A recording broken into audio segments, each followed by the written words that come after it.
Cette fois-ci, les joueurs du SCO ont bien retenu la leçon.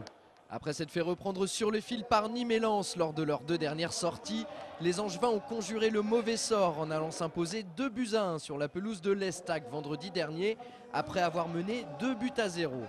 Pourtant, à un moment, on a bien cru que les scénarios des rencontres face aux Crocodiles et contre les Sang et Or allaient se reproduire quand à la 63e minute, Gaël Sand se permettait à son équipe de revenir à une longueur de la formation entraînée par Jean-Louis Garcia.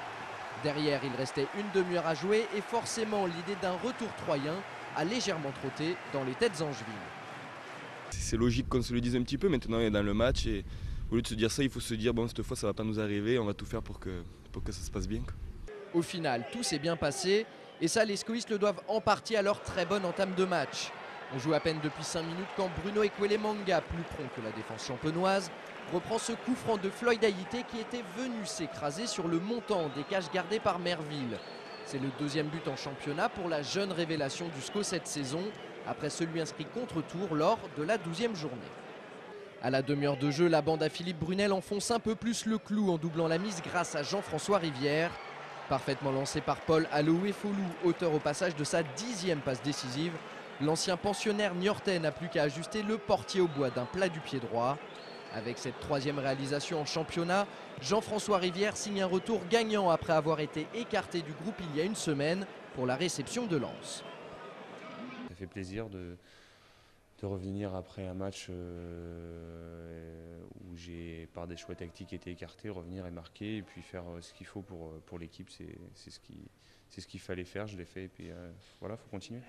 En seconde période, les Angevins ne se contentent pas de gérer leur avantage. Sur ce corner, Bruno Ekwelemanga est tout près de signer un premier doublé chez les professionnels. C'était sans compter sur la superbe intervention de Merville.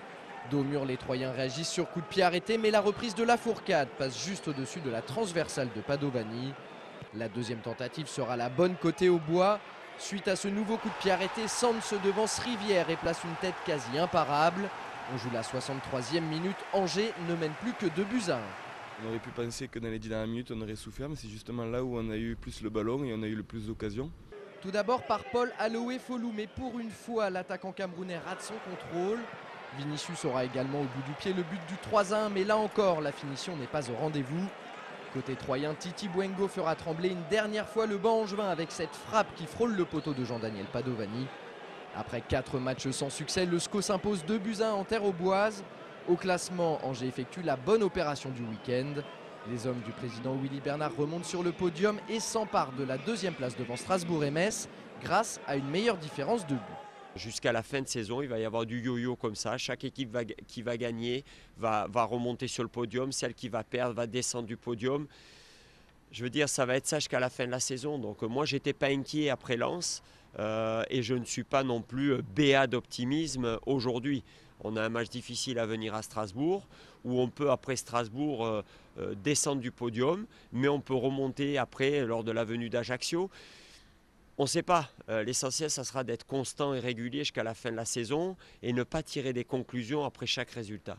Et puis on est vraiment désolé car des problèmes techniques totalement indépendants de notre volonté ne nous ont pas permis de rediffuser la rencontre entre Troyes et Angers comme il était initialement prévu.